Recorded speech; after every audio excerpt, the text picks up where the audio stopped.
আসসালামু আলাইকুম। উপন্যাস অবরুদ্ধ নিশীথ, পর্ব ৭৩। লেখনীতে তেজস্মিতা মুর্তজা। মাহেজাবিন উঠে শাড়ির উপর একটি সাদা সুতির ওড়না জড়িয়ে নিয়ে অজু করে এসে নামাজে দাঁড়ালো। ততটুকু সময় ক্যাথরিন পেলেন নিজেকে সামলানোর। ৪৮ বছর বর্ষীয়া নারী তিনি। ঘর সংসার ত্যাগ করেছেন যুগ কয়েক আগে। মানব সেবায় নিয়োজিত করেছেন তুচ্ছ জীবনখানা। বিলাসিতা, রং তার জীবনে নেই। রোজ তিনি বাইবেল পাঠ করবার সময় অহিংসাকে পালন করেন ভেতরে। অথচ আজ এক হিংস্র পাপিষ্টের জন্য তার চোখে পানি। এ কি ঈশ্বরের কাছে পাপ বলে বিবেচিত হবে? তিনি মাহেজাবিনকে দেখলেন। মেয়েটি তাকে মাদাম সম্বোধন করে। উচিত নয়, তাকে ডাকতে হবে সিস্টার বলে। কিন্তু তিনি কিছু বলেননি। এক অদৃশ্য টান তার তৈরি হয়েছে মেয়েটির উপর। তার ইচ্ছে তৈরি হয়েছে বাকিটা জীবন মেয়েটির সঙ্গে পরিচয় রাখার। ভেতরে অসংখ্য প্রশ্ন জমেছে। মাহেজাবিন কেন মরে গেল না? তার তো জীবনের প্রতি তৃষ্ণা নেই, কিন্তু প্রতিশ্রুতির উপর ভক্তি আছে অসীম। নয়তো একটি অসহায় নারীর মিছিল কাঁধে বয়ে নিতে নিজের কষ্ট জীবনকেও বহাল রাখে না। মাহেজাবিন মার্জিয়াকে কথা দিয়েছিল, মার্জিয়া ও তার বাচ্চার এই জীবনের দায় সে বয়ে দেবে। সেই প্রতিশ্রুতি রক্ষার্থে মাহেজাবিন এক জীবন উৎসর্গ করেছে। কিন্তু শুধু তা হলে মানা যেত। নিজের ভাবি, ভাইয়ের সন্তানকে পালন করলই বা। সে যে তার জীবনকে নরক করা তিন প্রধান পাপিষ্ঠদের ঘরের নারীদেরকে অবধি বয়ে নিয়ে বেড়াচ্ছে। এটা কি মহত্ব নাকি পাগলামি? যেখানে তার নিজের বেঁচে থাকার হেতু নেই, সংসার নেই, স্বামী নেই, শারীরিক সুস্থতা, মা বাবা কেউ তো নেই। শুধুই এই বেঁচে থাকা পরের জীবন টেনে দেবার দায়ে। ক্যাথারিন অবাক হলেন। মাহেজাবিন কি তারই মতো এক ব্রতী নয়, যে কেবল মানুষের সেবায় এক জীবন উৎসর্গ করেছে? যার নিজের জীবনে কিছু নেই, নিজের বলতে কিছু নেই। আছে কেবল এক কাঁধ ভর্তি দায়বদ্ধতা, স্বার্থহীনতা। সেই দায় টানতে মাহেজাবিন নিজের এক অসহনীয় জীবনটা বয়ে চলেছে। জেনে বুঝে হেরে গেছে শুধু একটি ওয়াদার কাছে, একটি পাপের কাছে। জয়ামির যেন আত্মহত্যা করলো বন্দিত্ব এই জীবন থেকে। মাহেজাবিন পারেনি। আত্মহত্যা মহাপাপ। মাহেজাবিন এখানে কাবু, কিন্তু জয়ামির পাপের ঊর্ধ্বে। যে কেউ বলবে জয়ামিরকে ক্রস ফায়ারে মারা হয়েছে। ক্যাথরিন তাদের কাউকে কখনো বোঝাতে যাবেন না অবশ্য। জয়ামিরের সেই রাতের গোটা আয়োজনটাই ছিল এমন এক আত্মহত্যার, যা আপাত দৃষ্টিতে আত্মহত্যা বলে বিবেচিত হবে না। কারণ কেউ মাহেজাবিনের মুখে সেই বর্ণনা শুনবে না। জয়ামির কি প্রচেষ্টা ও উন্মাদনার সাথে বাধ্য করেছিল তার উপর গুলি চালাতে? পালিয়ে গেছিল সে জীবনের থেকে। ক্যাথরিন একবার মাহেজাবিনের মতোই কৃতজ্ঞ হয়েছিলেন জয়ামিরের ওপর, যখন তিনি শুনেছিলেন পলাশের ছাদ থেকে মাহেজাবিনের সম্মান রক্ষার গল্প। তখন তার মনে হয়েছিল জয়ামিরকে থুতু দিয়ে ঠিক করেনি মাহেজাবিন। কিন্তু এখন তা মনে হচ্ছে না। মাহেজাবিন সেদিন অজান্তেই একটা সঠিক কাজ করেছিল। থুতুটুকু প্রাপ্য ছিল জয়ের, কিন্তু তার বদলে জয় যা করেছে সেটা আগুন থেকে বাঁচিয়ে পানিতে ডুবিয়ে শ্বাস আটকে মারার মতো। আর তা কতটুকু কৃতজ্ঞতার দাবিদার জানা নেই ক্যাথরিনের। পলাশকে অন্তর পরিবারটা চিনিয়েছে হামজা। এরপর পলাশ কেবল নিজের কাজ করেছে, যেটা তার কাজের পদ্ধতি, সেভাবেই যা করার করেছে। কিন্তু এরপর জয় পলাশের সাথে যা যা করেছে তা ছিল গাছে তুলে নিয়ে মইটান দেয়া। আবার পলাশ অন্তুকে বারবার চেয়েছিল ধর্ষণ করার জন্য, যেটা অন্তু বিয়ের পর জয়ের কাছে বৈধভাবে হয়েছে বারবার। ইচ্ছে সম্মতি না থাকার পরেও বাধা না দেবার অপারগতাই মেনে নেয়া আর মনকে মিথ্যা সান্ত্বনা দেয়া একটি নারীর জন্য ধর্ষণের সংজ্ঞার সাথে মিলে যায়, যাকে বলে ম্যারিটাল রেপ। লাইসেন্স করা পিস্তল দিয়ে কাউকে খুন করা আর কি। পলাশের সেই লাইসেন্সটা ছিল না। জয়ের কাছে ৩ কবুলের লাইসেন্স ছিল। কিন্তু জয় শেষ অবধি মাহেজাবিনকে ভেতর থেকে আকাঙ্ক্ষা করে বসায়, যা অঘটন ঘটল। এই গোটাটার পেছনে একটি মূল ঘটনা দায়ী। বড় ভাইদের ওপর অন্তিকের অবাধ্যতা এবং তার জের ধরে আবার অন্তুর অন্যায় মেনে না নেবার প্রবণতা। মিস ক্যাথারিন ভেবে ক্লান্ত হয়ে উঠলেন। মাহেজাবিনকে দেখলেন। মাহেজাবিন শান্তচিত্তে তার রবের সামনে নিজেকে সমর্পণ করছে। এক একটি ঝেঁজদা লম্বাদার, স্নিগ্ধ, গভীর, চাপা বিস্বাদে মাখা মুখখানা। অজুর পানি ছিটকে লেগে আছে মুখটায়। নারীর সহ্য ক্ষমতার মাত্রা কতটুকু? পাশের ঘর থেকে শিশুকন্যার কান্নার আওয়াজ এলো সামান্য। মার্জিয়া দুটো চাপা ধমকে চুপ করালো মেয়েটিকে। মাহেজাবিন নামাজ শেষ করে উঠলে ক্যাথরিনের একটা গুরুত্বপূর্ণ প্রশ্ন মনে পড়ল। মাহেজাবিন, অন্তিকের মেয়ের নাম কি হুমারিয়া রাখা হয়েছে? অরিবা, অরিবা মুমতাহিনা। বলতে বলতে মাহেজাবিন সোফায় বসলো আবার। আমি রেখেছি। মিস ক্যাথারিন বললেন, খুব সুন্দর নাম। এরপর তিনি আনমনা হলেন। জিজ্ঞেস করার সাহস পেলেন না, জয় আমিরের কাঙ্ক্ষিত নামটি রাখনি? পিতার খুনি সন্তানের নাম ঠিক করতে পারে না, মার্জিয়া তা বরদাস্ত করবে না। যে সন্তানকে গর্ভে নিয়ে সে বিধবা হয়েছে, সেই সন্তানের নাম তার স্বামীর খুনি রাখবে? প্রশ্ন ওঠে না তো। নামটা জয় আমির উচ্চারণ করেছিল বলে মার্জিয়া 4 অক্ষরে সেই নামটিকেও ঘৃণা করে। জানো মাহেজাবিন, আমাদের ক্যাথলিক খ্রিস্ট ভাষার ভিত্তি হলো ট্রিনিটি, অর্থাৎ ত্রিত্ববাদ, father, son and holy spirit. আমি কি প্রতীকী অর্থে তোমার অবরুদ্ধ নিষিদ্ধকে পিতা, পুত্র ও পবিত্র আত্মার প্রবাহ ধরে নিতে পারি? মাহেজাবিন মাথা নাড়ে। পবিত্র আত্মা কে মাদাম? যদি আপনি আমাকে নির্দেশ করেন তো আমি পানহা চাইছি। আপনি যা বললেন তা আমার ধর্মমতের শিরক। কিন্তু আপনি যখন প্রতীকী অর্থ ধরেছেন, সেক্ষেত্রে জয় আমির ও তার সন্তান যদি পিতা ও পুত্র হয়, পবিত্র আত্মার স্থানটি আমার জন্য ফাঁকা থাকে। অথচ আমি পাপিষ্ঠা। কি পাপ করেছ? আমি এই হাতে মানুষ খুন করেছি, অথচ কারাবরণ করিনি। আমি অ্যাডভোকেট হতে যাচ্ছি, অথচ নিজের বিরুদ্ধে প্রসিকিউশনে যাবার পরিকল্পনা রাখিনি। সবাই শাস্তি পেয়েছে, শুধু আমি বাদী। অথচ আমি দেখছি তুমি ছাড়া আর কেউই শাস্তিই পায়। An internal punishment has been given to you. কথাটুকু মনে মনে বলে ক্যাথরিন আলতো হাসলেন। একটা প্রশ্নের উত্তর দাও। প্রাণী হত্যা পাপ হবার পরেও কিভাবে প্রাণী হত্যা বৈধ হতে পারে? হিংস্র ক্ষতিকর প্রাণী হত্যা বৈধ। আমি তো ভাবছিলাম এটা তুমি জানোই না, মূর্খ মেয়ে। কোন ধর্মের কাছে যাবে তুমি? সকল ধর্মই তোমাকে বলবে, ঠিক যেমন অহেতুক হত্যা পাপ, তেমনি আত্মরক্ষার জন্য হিংস্র পশুবধ বৈধ। কেননা তুমি যদি তখন সেই প্রাণীটাকে হত্যা না করো, উল্টো তুমি অথবা কোনো নিরীহ নিহত হবে। তুমি বলছো মানুষ খুন করেছো। শিক্ষিত মেয়ে হয়ে এত বড় ভুল কথা কেন? মানুষের সংজ্ঞা জানো না তুমি? যে মানুষ অপর একটি মানুষের জন্য ক্ষতিকর, সে মানসিকতাহীন প্রাণী, যাকে সাধারণ ভাষায় জানোয়ার বা পশু বলা হয়। তুমি যে অবস্থায় দাঁড়িয়ে খুন করেছো, তা না করলে বরং তুমি পাপী হতে পারতে। কিন্তু খুন তো খুন মাদাম। আমি আগামীতে যখন কোনো খুনি আসামির বিরুদ্ধে আদালতে দাঁড়াবো, আবার মনে পড়বে তারই মতো একটি পাপী আমার ভেতরেও আছে। আমি কেন আজ কাঠগড়ায় না দাঁড়িয়ে আইনজীবীর স্থানে? মিস ক্যাথারিন একটু হাসলেন। জয়া আমির আর মাহেজাবিনের মধ্যে প্রধান ফারাকটা কোথায়? এখানেই।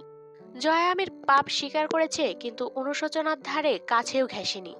সক্রেটিস বলেছেন, অন্যায় করে অনুতপ্ত না হওয়াটা আরেক অন্যায়। মাহেজাবিন এমন একটি খুনের অনুতাপে ডুবে আছে আজও, যা নৈতিকতার গভীর দৃষ্টি থেকে দেখলে খুনই নয়। অথচ জয়া আমির সামান্য অনুতাপ করেনি মরার আগ অব্দি। শুধু পাপের স্বীকৃতি যথেষ্ট নয় পাপ মোচনের জন্য। অনুতাপ ও শাস্তি গ্রহণ ছাড়া পাপ মুক্তি নেই। এখানে দুজনের পথ আলাদা হয়েছে। যে পাপী সে কখনো রোজ সেই পাপ নিয়ে অনুশোচনা করে না, আর যে করে সে পাপ পাপের উদ্দেশ্যে করেনি।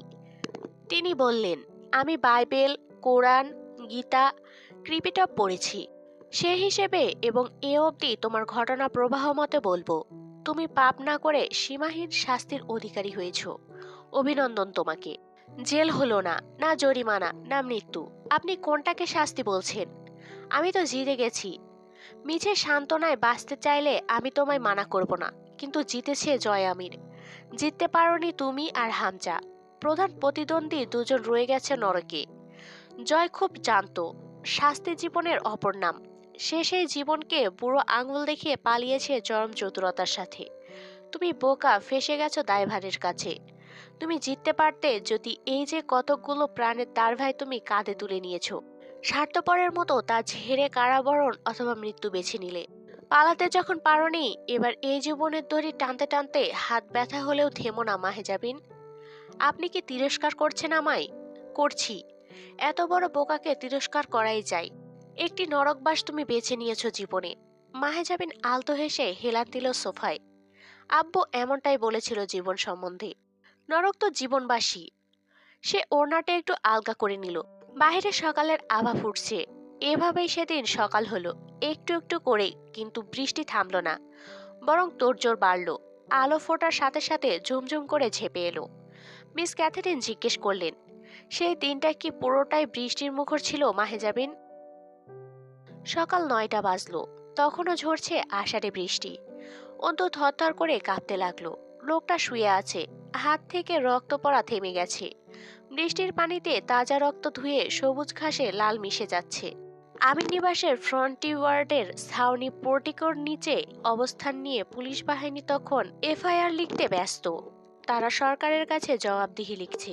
তারা লিখল, জয় আমিরের সঙ্গে বন্দুকযুদ্ধে তাদের ফোর্সের একজন সদস্য নিহত হয়েছে ও আরেকজন মৃত্যুমুখে, এবং শেষ অবধি তারা নিজেদের আত্মরক্ষার উদ্দেশ্যে ভয়াবহ ক্রিমিনাল জয় আমিরের ওপর গুলি চালাতে বাধ্য হয়েছে। এটা লিখতে গেলে বেগ পেতে হতো, যদি না হামজার দিন ফুরতো। জয় আমিরের শরীরে তাজা 4টে গুলি বিঁধেছে। আত্মরক্ষার জন্য ক্রিমিনালকে একটি গুলিবিদ্ধ করে কাবু করাই যথেষ্ট। মারার হলেও এতগুলো গুলি একটি মানুষকে থামাতে চালানোর নয়। সুতরাং বাহিনীর সবগুলোর এ নিয়ে রাজনৈতিক উপরমহলের কাছে জবাবদিহি করতে কলিজা ফেটে যেত। কিন্তু সেই লিঙ্কটা দুর্বল হয়ে গেছিল দুই ভাইয়ের। এই সুবিধাটুকু পেয়ে পুলিশ ফোর্স নিশ্চিন্ত। ময়না তদন্তেও নেওয়া হবে না লাশ। চিহ্নিত অপরাধী জয় আমির, নিশ্চিত ফাঁসির আসামি ছিল। বিবেচনার ওপর কম করে হলেও যাবজ্জীবন দণ্ড শোনানো হতো। মৃত আসামি জয়ের পরিবারে কে কে আছে? স্ত্রী বসে আছেন মৃতদেহর পাশে। আর কে আছে? রিমি ও তুলি প্রথমবার সেদিন আমিন নিবাসে এলো। থমকে দাঁড়িয়ে রইল অনেকক্ষণ নারী দুটো। এত বড় নিবাস, এত অভিজাত্য। এইবারের উত্তরসূরি জয় আমির, যে লোকটা একটা জীবন এই পরিচয়কে এড়িয়ে কাটালো, তার শেষ শ্বাসটুকু ঠিক তার পরিচয়ের জমিনে পড়ল। পাপ কি ধুয়েছে তাতে? ঘটনাটা রিমির বিশ্বাস হলো না। জীবনে লুঙ্গি প্যান্ট ধয় না লোকটা, দরজাটাও আটকে ঘুমায় না। রিমি বা তরুর সকাল সকাল যেতে হয় যে তার রুম পরিষ্কার করতে অথবা নোংরা পোশাক নিতে। সে এরকম কত সকাল লোকটাকে চিৎপটাং হয়ে বিছানায় পড়ে থাকতে দেখেছে। আজ না হয় বিছানা নয়, নোংরা ঘাসের ওপর পড়ে আছে। তাই বলে লোকটা একটু পর উঠে চিৎকার করে ভাত চাইবে না? তার কাছে হামজা ভাইয়ের খোঁজ করবে না? রিমির শ্বাস আটকে গেল। তুলি শিয়রে হাঁটু ভেঙে বসে। ঝাঁকায় জয়কে কর্কশরে বলল, এই বাটপার, এই বলেছিলি যে আমায় বিয়ে দিবি, আমি অসহায় বলে মিছে সান্ত্বনা দিয়েছিস, বিয়ে তো দিলি না। অমন চুপচাপ শুয়ে থেকে খালাস না রে। আমি জীবন কাটাবো কি করে? তোরা এক একজন পুণ্যের কাজ করে এক একটা এক এক দিকে পাড়ি জমাচ্ছিস। আমাকে কে দেখবে? আমার মেয়েকে কে দেখবে? কোয়েলের দুধ নেই দুদিন, ভাত চটকে দিলে বমি করে, কাঁদে। দুধ আনতে যাবে কি? দেখ দাঁড়িয়ে আছে, তোকে দেখছে। ও কাঁদলে উঠবি না? জয়, ওঠ বলছি। আমার মেয়ে না খেয়ে আছে, আমার ভরা জীবন পড়ে আছে। আমাকে খেতে দেবার লোক নেই, দেখার কেউ নেই, বাপ নেই, মা নেই। কার আশায় রেখে গেলি? আপন ভাই নেই আমার, ফুফাতো ভাই হিসেবে কোন দায়িত্বটা পালন করে গেলি রে নিমখারাম? জয়, ওঠ। কোত্থেকে যেন হুড়মুড় করে একটা পাগল ছুটে এলো। পাগলটা হলো কবির। হাঁটু ভেঙে বসে পড়লো জয়ের বুকের উপর ঝুঁকে। হাতে বুকে রক্ত মেখে গেল। কত লোক আজ ভূত নিবাসে জড়ো হয়েছে। বৃদ্ধারা হাই হাই করে উঠছে থেকে থেকে। আমির পরিবারটা কেন যে এমনি চিলসকন্যা ছিঁড়া খাইলো? এই চ্যাংড়াটা একদিন পর কে আইছিল এই সাপের বাড়িটাত? ওর কি ডর নাই? বাপ গেছে, চাচা, দাদা, মাই বেহার মতন আইসে অয় জীবনটি দিত। খুবই অবাককর দৃশ্য দেখা গেল। একজন ক্রিমিনাল দাগী আসামির আইনের হাতে মৃত্যু এত মানুষের হাহাকারের কারণ হতে পারে না, কিন্তু করছে। কারণ এরা জানে না জয়ের জীবনের নরকীয় অপরাধগুলো। ভাই, ভাবি, ভাইয়ের কি হয়েছে? জয় ভাই। কবিরের ডাকে অন্তু চোখ তোলে। তার খুব অবাক লাগে চারিপাশটা, সব কেমন গুলিয়ে গেছে। জয় আমি সত্যিই শাস্তি পেল না। এত পাপ করেও কিছু মানুষের মাঝে নিজে চলে যাবার এত হাহাকার রেখে গেছে যে লোক, তার শাস্তি কোথায়? জয় ভাই, আমি কিন্তু একটুও সহ্য করব না এসব। আপনি কইছিলেন পলাতক হইলে তারপর দেশের বাইরে দেখা হবে। আমি তাই সেই আশায় সঙ্গ ছাড়ছি। আজ কিন্তু কথার হেরফের হইছে ভাই, এটা মানবই না আমি। না, এই তো কথা ছিল। আপনি কইলেন, যা কবির, আমি আসতেছি। আপনি যাইবেন না? আইজ আর আপনারে ছাইরা যাইতাম না। আবার ফাঁকি মারবেন আপনি, আমি জানি। চলেন, আমার সাথে চলেন, একসাথে যাব। এত পুলিশের সামনে পড়ছেন কেমনে? আপনি আমারে কথা দেয়া কথা রাখবেন না, এটা হইতো না। ওঠেন ওঠেন ওঠেন। এত রক্ত কিসের? ভাবি, এত রক্ত কার রক্ত? ওঠে না কেন? আপনি কিছু কন কইলাম। আপনার কথা শুনে কন কিছু, কন যে কৈবরাই ডাকে। অন্তু জয়কে দেখে, কি মিছে আশ্বাস সবার। তার কথা নাকি জয় আমি শোনে। সে কত অনুরোধ, কত প্রচেষ্টা করেছে কিছু প্রাণ বাঁচাতে। তাদের সঙ্গে পাপিষ্ঠ জয় আমির কি করে এসেছে কে জানি। সে যে এতবার থামতে বলল, জয় আমির কি থেমেছে, বরং নিজের পরিকল্পনা মতো ঠিক আত্মহত্যার দিকে এগিয়ে গেছে সুকৌশলে। তবু পাপ থেকে ফেরেনি। চোখের ভাষায় জয়কে ডাকে, বারে সবার দেখছি কত কত আবদার, আবেদন আপনার কাছে। আমার নেই কেবল, আপনার কাছে শুধু আমারই কিছু চাওয়া পাওয়ার ছিল না দেখছি। বেশ তো, যা চেয়েছি তা দেবেন না বলে পালালেন কত রঙ্গ কৌশল। একটা পাপ বিরতি জীবন, একটি বন্দিত্বের প্রায়শ্চিত্ত। অসম্ভব আবদার রেখে সবার থেকে আলাদা হলাম। সবার মতো আবদার প্রকাশ করে কাঁদতে পারছি না। আমার আপনার ছিলই বা কি জয় আমির? একটি অসম্পর্ক, একটি বিরোধ, তথাকথিত বৈধ একটি পরিচয়। তার ভিত্তিতে কি বা চাইবার থাকতে আছে আপনার কাছে, বলুন তো? এক জীবনে কারো মেয়ে, বোন ও কিছু বন্দির কাণ্ডারি হতে গিয়ে স্ত্রী ও মা হওয়া হলো না। একটি বাপ, ভাই ও কিছু বন্দির দায়ে সন্তান ও অন্তু থামে। খানিকক্ষণ জয়কে দেখে। ঝিরঝির করে বৃষ্টি ঝরছে শ্যামলা মুখটার উপর। বিগত দিনে বেড়ে ওঠা তারই গোপ চুইয়ে পানি পড়ছে। অন্তু শোধায়, আপনি কে? আমার কে আপনি? স্বামী হবার যোগ্যতা কি আছে আপনার? একটা আমজাদ আলী প্রামাণিকের মতো পুরুষ আমি চেয়েছিলাম আপনার স্থলে। এলেন আপনি, দাবানলের আগুনের মতো দাও দাও করে জ্বললেন, জ্বালালেন। আজ যখন নিভেছে আপনার শিখা, চারপাশে তাকালে দেখছি কেবল বনজার ছাই, তছনছ হওয়া বিধ্বস্ত প্রকৃতি। কোথাও এক ফোঁটা জীবন নেই, কেবল দহনের ধোঁয়া। কেন এসেছিলেন আমার জীবনে? আমি তো চাইনি, কোশমিন কালেও আপনার মতো নোংরা পুরুষকে চাইনি। অন্তরা কখনো আপনাদেরকে চায় না, তবু এলেন, পোড়ালেন, চলে গেলেন। এ আপনার স্বেচ্ছাচারিতা নাকি আমার নিয়তি? এলেন যখন জীবনটা গুছিয়ে নিলেও হতো। আমার তো বাপ নেই। তিন কবুল পড়ার পর আপনার কি কর্তব্য ছিল না আমার এক জীবনে কাঁধে বয়ে দেবার? অথচ আপনি আমার রুহ অবধি পুড়িয়ে ছাই করেছেন দিনের পর দিন। কারণ কবুলের মর্যাদা আপনি বোঝেন না, পাপিষ্ঠ। এত অসহায় হয়ে এক নারী জীবন কি করে পাড়ি দেব একটাবার জিজ্ঞেস করেছেন? জিজ্ঞেস করেছেন বাপ হারিয়ে অন্তু কত অসহায় হয়ে পড়েছিল? কখনো কান বাঁধিয়ে অন্তুর বুকের নিঃশব্দ আত্মচিৎকার শুনেছেন? আপনি শুধু আরমিনকে দেখেছেন। বিয়ের পর তথাকথিত স্বামী হিসেবে কথা ছিল আপনাকে অবলম্বন করে দাঁড়ানোর। অন্তুর বুকটা যে আজ হু হু করে কেটে উঠল। জয় আমিরটা দেখল না এই অন্তুকে। দেখলে অবাক হয়ে যেত, আফসোসে আরেকবার মৃত্যুকে বরণ করত কি। কিন্তু আপনি স্বামী হলেন না, আপনি হলেন জয় আমির। এত পাপ, এত নিষ্ঠুরতা, কোনোদিন শুধালেন না এসব দেখে ব্যথা পাও? কোনোদিন জানতে চাইলেন না আমার কাঠিন্যের নিচে নারীত্বের স্তর কতটুকু পুরু? কারণ আপনি নাকি আমার কান্না দেখেননি। তাতে বড় আফসোস আপনার। তাহাজ্জুদে বসে মালিকের কাছে কেঁদে মাতাল হয়ে আপনার ঘরে ফেরার সময় হবার আগেই কঠিন হয়ে বসে থেকেছি। আপনিও সমস্ত সীমা পেরিয়ে পাপ করে গেলেন। সেই সুবাদে ভেতরের নারী অন্তুকে হারিয়ে আমি হলাম কেবল একজন হবু আইনজীবী। তাই আপনিও কেবল আমজাদ আলী প্রামাণিকের প্রতিবাদী অন্তুকে দেখলেন। উকিল হবার স্বপ্ন দেখা ন্যায় বিচার প্রবণ আরমিনকে দেখলেন। জয় আমির, আপনি আমায় দেখেছেন কোনোদিন? যে মেয়েটা একটু একটু করে নারী জীবনের সমস্ত শখ আহ্লাদের গলা কেটে কিছু প্রাণ বাঁচাতে আপনাদের সাথে লড়াই করে গেছে। শেষে না সেই প্রাণগুলো বেঁচেছে, না সে নিজে।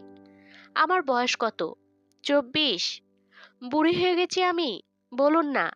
আপনি এমন এক বৈধ পুরুষ আমার, যে হয় যাবে কারাবাসে, নয় নরকবাসে।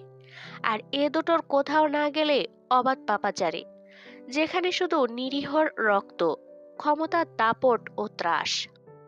কোথাও তাকে নিয়ে সুস্থ সংসারের অপশন নেই। অথচ এই নারী জীবনে স্বামীর জায়গার দখলদারিত্ব সেই পাপিষ্ঠ পুরুষটির। কোনোদিন জিজ্ঞেস করেছেন এই জীবনের নারীত্বকে বিসর্জন দিতে আমার কলিজা থেকে কতটুকু রক্ত ঝরে গিয়েছিল? সেই ব্যথার তীব্রতা কতখানি ধারণা করতে পারেন? নারী হয়ে জন্মে নারীত্বকে বর্জন। অথচ আপনি জয় আমিন না হলে আমার একটা সংসার হতো, আমার সন্তান আমার গর্ভে থাকতো, আমার একটা জীবন হতো, একজন স্ত্রী ও মা আমি হতাম। সব কেড়ে নিয়েছেন। জবাব দিন, যখন এলেনই কেন জয় আমির হয়ে এলেন? যে আপনি জয় আমির, সে কেন আমায় তিন কবুলে বাঁধলেন? আজ সেই আপনি যে স্বার্থপরের মতো পালালেন। আমি কোথায়, কার কাছে যাব? আমার আছে কি? আমার আশ্রয় কোথায়? আপনি কারাগারে যেতেন, তখন আমাকে আমার সন্তান পিতার পরিচয়হীনতায় মানুষ করতে হতো। কারণ আপনার মতো পাপীর সন্তান হওয়া কোনো সন্তানের জন্য শুধুই লাঞ্ছনার। যেভাবে আপনি মানুষ হয়েছেন, আপনার মতো সেই একই জীবন আমার সন্তানও পেত, শুধু প্রেক্ষাপট ভিন্ন। কেন? আপনাকে কেন কারাবাসেই যেতে হবে? এত পাপ কেন লেগে থাকবে আপনার হাতে? ঠিক আছে, থাকলো, আমি তার জবাবদিহি চাইতাম না। কিন্তু আমার জীবন নষ্ট কেন করেছেন? আপনার মতো জাহিলের স্ত্রী কেন হতে হয়েছে আমাকে? আপনি আমার কাগজ কলমের স্বামী। হৃদয়ে কতটুকু কেমন জিজ্ঞেস করেছেন কখনো? জিজ্ঞেস করলে হয়তো বলতাম। আপনি একটি সূচের বিষ মাখা সরু প্রান্ত, যা আমার হৃদয়কে প্রতিক্ষণে খুঁচিয়ে রক্তাক্ত ও ক্ষতবিক্ষত করেছে। তা শোনার পর কি স্বামী হবার চেষ্টা করতেন? তবু ক্ষমা পেতেন না। আমি ভুল ছিলাম। আমি আপনাকে ক্ষমা করতে পারিনি। যদি আপনার শাস্তি মৃত্যু হয়, তো আমি ক্ষমা করেছি আপনাকে। কিন্তু অন্তুর ইজ্জত, আমজাদ আলী প্রামাণিকের প্রাণ ও পরিবারের জীবনের ঋণ তোলা রইল। এত হিসেব গরমিল রেখে বর্বর শুয়ে থাকা পাপী পুরুষ। আপনি আমার স্বামী নন, আপনি আমার আসামি। দুর্ভাগ্যবশত আমার সন্তানের বাপ। আপনার কাছে আমার কিছু চাইবার নেই। এ বিরোধ মিটল না। আপনি শর্ত ছেড়ে পালালেন। কিন্তু যে আর্মিনের আপনার কাছে কিচ্ছু চাইবার নেই, সেই আর্মিন আজ মিটে গেল। আজ থেকে সে কেবল একজন পাপিষ্ঠ বাপের পাপের প্রায়শ্চিত্তের অকালে প্রাণ দেয়া সন্তানের মা, মাহেজাবিন আমির। যেদিন এই লোক অন্তুকে পলাশের কাছ থেকে বাঁচিয়ে আনলো, অন্তু কৃতজ্ঞতাটুকু জমিয়ে রেখেছিল। আমজাদ সাহেব তাকে কৃতজ্ঞতা শিখিয়েছেন। পরের বার দেখা হলে মিটিয়ে দিত বোধ হয়। হয়তো একটু ইতস্তত করে গম্ভীর গলায় বলতো, ধন্যবাদ জয় আমির। তখন মানসিক অবস্থা ভীষণ খারাপ ছিল। আমার উচিত হয়নি থুতু দেয়া। একটা সত্যি কথা বলি, বিশ্বাস করবেন? আমি মিথ্যা বলি না। থুতুটুকু পলাশের জন্য বরাদ্দ ছিল, তা আপনাকে দিয়ে বসেছি। আমি আপনার ছোট বোনের মতো। আমার বড় ভাই আমাকে এই পরিস্থিতিতে ঠেলে দিয়েছে, আর আপনি আমার বড় ভাইয়ের মতো কাজ করে আমায় বাঁচিয়ে এনেছেন। সিনিয়র আপনি, আমি ছোট মানুষ, ভুল হয়েছে আমার। কিন্তু এরপর, এই ক্ষমা চাইবার পর জয়া আমিরের প্রতিক্রিয়া কেমন হতো জানা নেই। কিন্তু অন্তু জানতো না, ইতিমধ্যে তার সঙ্গে এর চেয়েও খারাপ কিছু করার পরিকল্পনা জয়া আমির ও হামজা করে রেখেছিল। হয় পলাশের রূপটপ, নয়তো ক্লাব ঘরের দোতলা। কিন্তু জয়া আমির মাঝখানে থুতুর বদলা নিতে গিয়ে ঘটনা বদলে দিল। অন্তুর জীবনটা কেড়ে নিল নোংরা ছলনার কৌশলে। অথচ লোকটা তাকে বারবার ছলনাময়ী ডেকে গেছে, যে কিনা নিজের ছলনাই মেরেছে অন্তুকে। জয়া আমির যখন ঘুমাতো, অন্তু কোনোদিন নজর বুলিয়ে দেখেনি, ইচ্ছে বা রুচি হয়নি। আজ দ্বিতীয়বারের মতো দেখলো, বুক থেকে রক্ত চুইয়ে বৃষ্টির পানির সাথে ধুয়ে যাচ্ছে। মুখে একরত্তি ব্যথার লক্ষণ ফুটে ওঠেনি। ঠোঁট দুটো এখনো হাসছে, যে হাসিটা তার ঠোঁটে চিরস্থায়ী। অন্তু আবার অবিশ্বাসে পড়ে, এই লোক উঠে এসে গা ঘেঁষবে না? অন্তুর যে কি হলো আজ! আজ তার ভেতরে বড্ড নারীত্বের লাফালাফি সে টের পেল। সে আজ এক মুহূর্তের জন্য সদ্য বিধবা হয়ে উঠল। জয়া আমিরকে তার ছুঁতে ইচ্ছে করলো, তার দেখতে ইচ্ছে করলো আগ্নেয়াস্ত্র থেকে ছুটে আসা বুলেট ওই পাষাণ মুখে কেমন ক্ষত তৈরি করেছে। জয়া আমিরের একটি আকাঙ্ক্ষিত আবদার ছিল, সে রুমে ঢুকেই অন্তুকে বলতো, শার্টটা খুলে দাও তো ঘরওয়ালি। অন্তু দেয়নি কখনো। আর সে জয়া আমিরের বুকের ক্ষত দেখতে আলগোসের শার্টের বোতামগুলো খুলে আলগা করলো। রক্ত জমাট বেঁধে ক্ষতর মুখ বুজে গেছে। থোকা থোকা রক্তের চাপ বুকের ওপর। সূক্ষ্ম ছিদ্র দিয়ে তির করে রক্তের ধারা বয়ে এসে বৃষ্টির পানির সাথে মাটিতে মিশে যাচ্ছে। এই রক্তে হামজার ভাগ আছে। কত অংশ হামজার সেটা জানা নেই। হামজাকে কনস্টেবল জানায়, ও হামজা সাহেব, জয়া আমির ক্রসে গেছে। হামজার দম বন্ধ হয়, চেয়ারের ওপর গা ছেড়ে দেয়। কেমন মৃত পথযাত্রীর মতো সীমাহীন পিপাসায় যেন একটা ঢোক গেল সে কোনো রকম। ঘেমে গেছে শরীর। তার পর মুহূর্তে গলা টিপে পায়ের তলে করে কনস্টেবলকে, আরেকবার বল কথাটা, উচ্চারণ কর খানকি চ্যাংড়া, তোর জিহ্বা ছিঁড়ে চিবিয়ে খাবো। তোর আইনের মারে কেমনে, খালি একটা বার। কয়েকজন মিলে অসুস্থ হামজাকে ছাড়াতে পারে না যতক্ষণ না হামজা স্নায়ু শিথিল হয়ে সে হুড়মুড় করে পড়ে গেল মাটিতে। মৃগী রোগীর মতো কাঁপতে লাগলো শরীর, শ্বাস প্রশ্বাস হাঁপানি রোগীদের মতো। জয় কোথায়? জয়ের গোসল হচ্ছে। সে শেষ রাত থেকে সে ভিজছে রক্ত ও পানিতে একাকার হয়ে। আমির নিবাসের ভিটায় 21 বছর পর তার আবার গোসল হলো। এতক্ষণ সে ভেজা ঘাসে শুয়েছিল, এখন তার জন্য একখানা খাটিয়া এসেছে, তাকে সেখানে শোয়ানো হলো। এবারের গোসল শেষে হুমারিয়া দাবড়ে ধরে পোশাক পরিয়ে দিল না, কারণ জয় আজ ছুটছে না। তাই কয়েকজন মৌলবি মিলে তার ক্ষতবিক্ষত দেহটা সাদা ধবধবে 5 টুকরো কাপড়ে মুড়ল। মৌলবীরা জানে না জয় বেঁচে থাকলে ওই মৌলবীদের জানের ঝুঁকি ছিল। অন্তু দেখলো আমজাদ সাহেবের শেষ গোসলের দৃশ্য। এবার সে কেঁদে উঠল। তার কেন যেন মনে হচ্ছে এবার শেষবারের মতো সে হারালো। আজ গিয়ে সে চির একলা হলো। আজ সে এমন এক নারী হলো যার আগে পিছে শুধু। আজ সে ফ্রন্টিয়ার্ডের গোল পিলারের সাথে হেলান দিয়ে নিশ্চুপ বসে থাকা দর্শক। নাকে ভুরভুর করে ঢুকছে কর্পূর, গোলাপ জল, সুরমার গন্ধ। সেই গন্ধের সাথে আমজাদ সাহেবের শরীরের গন্ধ মিশে একাকার। অন্তু আবেশে চোখ বুজে নিল। অনুমতি সাপেক্ষে বন্দি হামজাকে আনা হলো আমির নিবাসে। দুপুর গড়িয়েছে তখন, গুঁড়ো বৃষ্টি ঝরছে গায়ে না লাগার মতো, কিন্তু আকাশে ঘন কালো কুটকুটে মেঘ। আকাশের দুঃখ কমছে না। হামজা পুলিশ ভ্যান থেকে নেমে বিভ্রান্ত হলো। এত লোক আর আমির নিবাস, পা জমে গেল মাটিতে। তবু সেই ভারী পা টেনে হামজা জয়ের সামনে পৌঁছালো, কিন্তু আর শরীর ভর রাখতে পারল না, পড়ে গেল মাটিতে। জয় শুয়ে আছে খাটিয়ায়, নাকে দুটো তুলো গোজা। কি আশ্চর্য স্বপ্ন! তুলো দুটো লাল হয়েছে। হামজা আস্তে করে সেই দুটো খুলে নিল। কি বিশ্রী লাগছে তুলো নাকে। শ্বাস নিতে দেবে না নাকি এই মৌলবীরা? নাক দিয়ে নালীর মতো সরু ধারায় রক্ত আসছে। হামজা মনোযোগ মেলে দেখে সেই রক্তের ধারা। কি শান্ত সেই ধারা! গাঢ় লাল খয়েরি রক্তের বর্ণ। ধীরে ধীরে জয়ের দাড়ি ও গাল চুয়ে থুতনি ছুটছে। হামজা তাই তার অবশ হাতখানা এগিয়ে রক্তগুলো আঙুলের ডগায় মুছে নেয়। জয়ের কি হয়েছে সে বুঝতে পারছে না। বোঝার জন্য সে আস্তে আস্তে জয়ের বুকের ওপরের কাফন সরালো। কি বিশ্রী দেখতে দুটো জখম। আর একটু নিচে নামলে হামজা আরেকটা দেখতে পেল। হামজার হাত দুটো তড়িতাহত রোগীর মতো ঝিরঝির করে কাঁপে। সে ঝুঁকেছিল জয়ের মুখের উপর, আর সামান্য ঝুঁকে কপালে একটা চুমু খেলো। জয়কে একটু বুঝিয়ে বলা দরকার, নয়তো বুঝবে না জয়। খুব অবাধ্য সে। সে তার কম্পিত শক্ত হাত দুটো দিয়ে জয়ের মুখটা আলতো করে হাত বুলিয়ে দেয়। নেড়েচেড়ে দেখে জয়ের ঠান্ডা হয়ে যাওয়া মুখটা। শোন জয়, তোকে বলা হয়নি, আমার শরীরটা ভালো না। খুব শিগগির প্যারালাইজড হয়ে যাচ্ছি আমি। তুই শুনে কষ্ট পাস না। এজন্যই চেয়েছিলাম তুই চলে যা, তারপর আমি যাব। একসাথে চিকিৎসা আর নিরাপত্তা দুইটাই নিশ্চিত হবে। আমার আজকাল রাতে ভুলভাব স্বপ্ন আসে, আজও আসে। আমি দেখেছি তুই পালাসনি। যে আমির নিবাসের শিকারে ভিটে থেকে তোকে 18 বছর ধরে দূরে রেখেছি, তুই বরং আমার অবাধ্য হয়ে সেখানে গেছিস। তারপর তো জানিস ওখানে কি কি হয়। এসব স্বপ্নের কোনো মানে নেই আমি জানি। আবার ঝিরঝিরে বৃষ্টি নামলো। হামজা থামলো, থমকালো। জয় শুয়ে আছে। বিকেল হয়ে আসছে। আজকের ঘুমটা কেমন জয়ের? সে চোখের সবটুকু তৃষ্ণা মিটিয়ে জয়কে দেখল। তার ঘোলা চোখে জয়ের দাড়িগোপের জোয়ান মুখটা ঝাপসা হয়ে আসে। সে দেখে একটি কিশোরকে, ওহমারিয়ার ছেলে, বয়স 10, যার পেট ভরানোর জন্য হামজার দুমুঠো খাবার জোগাড় করা খুব জরুরি। জয়কে একটা স্কুলে ভর্তি করাতে হবে। আমির নিবাস থেকে দূরে রাখতে হবে। হামজাকে ছুটতে হবে, খুব ছুটতে হবে। এই দিন দূর করতে হবে, প্রতিশোধ নিতে হবে। জয়কে সাথে নিয়ে অনেকখানি ছুটতে হবে।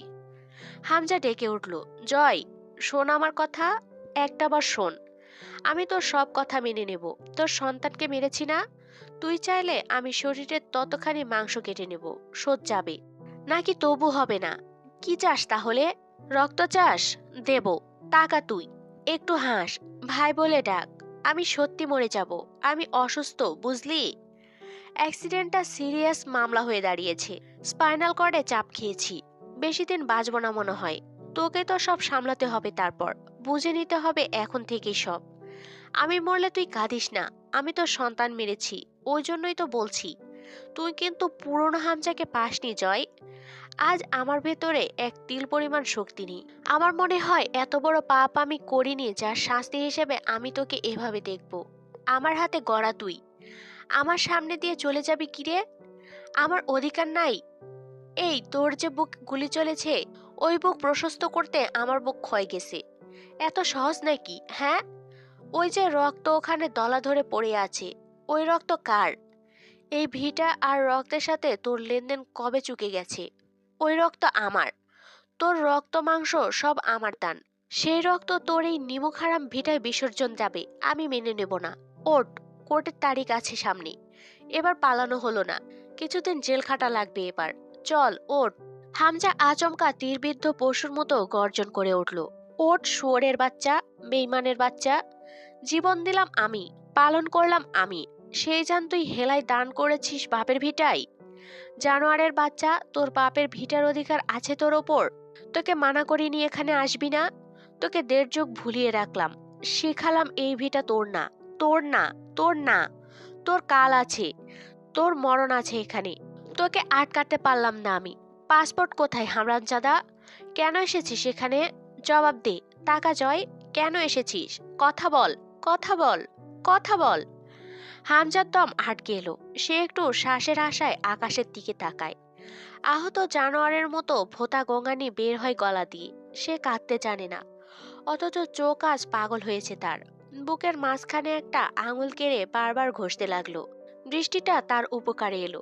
বৃষ্টির পানির সাথে ঝুপঝুপ করে যে কত ফোঁটা নোলা জল জয়ের মুখের উপর পড়ল, জনগণ টের পেল না। মাটি খামচে ধরে খাটিয়ার পাশে মাটিতে কপাল ঠেকিয়ে রইল ক্ষণকাল। কোন উপায়ে সে বিশ্বাস করবে কথাটা? এসব মিথ্যা আয়োজন কখনোই যথেষ্ট নয় তাকে বিশ্বাস করাতে যে জয় নেই। জয় নেই মানে কি? বাক্যটাই বেমানান। না, আর ভাবা যাচ্ছে না। আশ্চর্যজনকভাবে তার গোটা শরীরে মুহূর্তের মধ্যে খিঁচুনি উঠে গেল। ডাক্তাররা বলবে এটা হলো সাইকোজেনিক নন অ্যাপিলেপটিক সেইজার্স। সে 2 হাতে ঘাস খামচে ধরে নিজেকে সামলানোর ব্যর্থ চেষ্টা চালিয়ে গেল কিছুক্ষণ। আবার পালা এলো জয়কে ডাকাডাকির। এক্ষুনি উঠবে জয়। কবির এসে পাশে বসে। কবিরের শরীর থেকে থেকে কেঁপে উঠছে। বদ্ধ উন্মাদের মতো দেখতে লাগে তাকে। সে হামজাকে সামলানোর অবস্থায় নেই। কবির ঘাসের ওপর উদ্ভ্রান্তের মতো বসে থাকে। সে বিশ্বাস করার চেষ্টায় আছে জয় ভাই নেই। নেই মানে কি? কোথায় গেছে? যায়নি, যাবে। সেই মৃতর খাটিয়া থেকে জয়কে 2 হাতে বাহুতে আঁকড়ে বুকের সাথে আষ্টেপৃষ্টে জড়িয়ে নিল। পারলে এই মুহূর্তে বুকের ভেতরে লুকিয়ে ফেলা উচিত জয়কে, কারণ মৌলবীরা হিংসুক নজরে দেখছে। নিয়ে যাওয়ার পরিকল্পনা করছে জয়কে। সে জয়কে বুকের সাথে চেপে ধরে আকাশের দিকে তাকিয়ে আহত জানোয়ারের মতো এক আর্তনাদ করে উঠল, যে চিৎকার উপস্থিত জনতার পশম শিউরে তোলে। কতক্ষণ ওভাবে বুকের সাথে মিশিয়ে চেপে ধরে রইল বলা যায় না।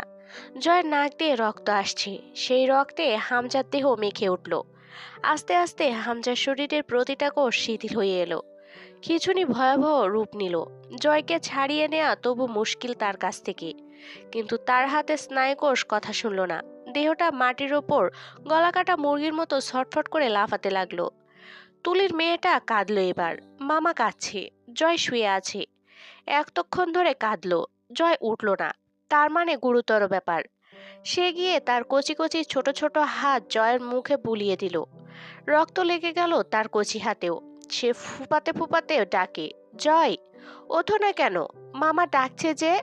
ওঠো জয়, আমরা দেখো নতুন একটা জায়গায় এসেছি। একটু ঘুরতে নিয়ে যাবে কি? ওঠো না জয়, ওঠো না জয়, তুমি শুয়ে থেকো পরে বাসায় গিয়ে, এখন ওঠো। তুলি সরিয়ে নিল। তাতে কান্নার বেগ বাড়ল কোয়েলের। সে যাবে না জয়ের কাছ থেকে। কি বুঝলো সে কে জানে। সে যেন বুঝতে পেরেছে তারা দূরে গেলেই জয়কে সরিয়ে নেওয়া হবে। অন্তর হাঁটতে সমস্যা। তার জননদ্বার তখনও লাল তরলে সিদ্ধ, যেমনটা জয় আমিরের বুক। কয়েকজন স্থানীয় মহিলা জয়ের বউকে ধরে এনে খাটিয়ার পাশে বসায়। অন্তর ঠিক হামজার মতো একইভাবে কেবল চোখ ভরে দেখে জয়কে। কিছু বলার নেই তাদের, শুধু বিশ্বাস করার হিসেব মেলানোর আছে। কি ঘটে গেছে? একজন জানের সঙ্গী, আরেকজন জানের দুশ্মন, অথচ দুজনের কাছে জয় সবচেয়ে জটিল বন্ধনে বাঁধা। অন্তর হাতের মুঠোয় তখন জয়ের ব্যবহৃত গলার শিকল আকৃতির লকেটওয়ালা চেইন, ব্ল্যাক টাংস্টেনের আংটি। রূপার রিসলেট সেসব জয়ের দেহ থেকে খুলে নিয়ে তার স্ত্রীর হাতে দেওয়া হয়েছে। সে হাতের মুঠোয় চেপে ধরে ওগুলোকে অনুভব করে। কঠিন ধাতব জিনিসগুলোতে জয় জয় রব। অন্তু জয়ের ওপর ঝুঁকে বসে। অন্তুকে অবাক করে টপ করে এক ফোঁটা চোখের পানি জয়ের গালের ওপর পড়ে। অন্তু বিস্ময়ে পড়ে। যেদিন আপুকে এভাবে দেখেছিল সেদিন মনে হয়েছিল আপনাকে এভাবে দেখলে আমি হাসবো, অথচ হাসছি না আমি। আজ খুশির দিন হবার ছিল আমার, খুশি নই আমি। আমার হিংসে হচ্ছে আপনার ওপর। আজ আজাদ হলেন আপনি, কয়েদি আমি হলাম। আমার আসামি মুক্ত হয়ে গেল। আমার তার লড়াই ফুরিয়ে গেল। আমার ভীষণ কান্না পাচ্ছে। আপনি দেখবেন না আমার কান্না? আমার বুক ভেঙে চুরে কান্না পাচ্ছে। এই জীবন খুব ভার হবে। আমার কাঁধে ব্যথা অনুভব হচ্ছে। সব দায় আপনার, জয়ামির। ঝুপঝুপ করে চোখের পানি ফেলতে ফেলতে অন্তু কথাগুলো বলে। তার কণ্ঠস্বর কি যে সুন্দর শুনতে লাগে। আখিরাতে দেখা হলে এই বিরোধিতার খাতা আমি আবার খুলব। ততদিন মুলতবি রইল। অন্তু ডুকরে কেঁদে উঠল। সে বসেই রইল। এক সময় তাদের পাশ কাটিয়ে একদল খাটিয়া তুলে নিয়ে চলে যায়। জয়ামির নিজের পরিচয়, ভিটে মাটি ও পেছনে একজন হামজাকে মাটিতে ছটফট করা অবস্থায় ফেলে দিব্যি চার পায়া খাটিয়ায় চড়ে কোথাও চলেছে। তার পাপ তার আগে আগে পা বাড়িয়েছে। সেটা অদৃশ্য বলে দেখা গেল না। মালিকের কাছে পাপের হিসেব আজ সবকিছুর আগে। সেখানে মায়া থাকবে না, স্মৃতি অথবা মানবিকতা নয়। থাকবে শুধু ঘুটঘুটে অন্ধকার ও হিসেবের খাতা। প্রতিটা পাপ পুণ্যের হিসাব দিতে জয়ামির ঘটা করে এগিয়ে গেল অনন্তে। যাযাবর জীবনযাপনকারী পাপিষ্ঠ জয়ামিরের স্থায়ী ঠিকানা হলো এতদিনে। তার ঠিকানা হলো পূর্বপুরুষদের পুরনো গোরস্থান, ঘোড়াহাটের কেন্দ্রীয় কবরস্থান। এই ঠিকানায় দাখিল হবার পর হয়তো আজ জয়ামির কথা বললে কেবল গলা ছেড়ে বলতো, গুরু ঘর বানাইলা কি দিয়া, দরজা জানলা কিছুই নাই।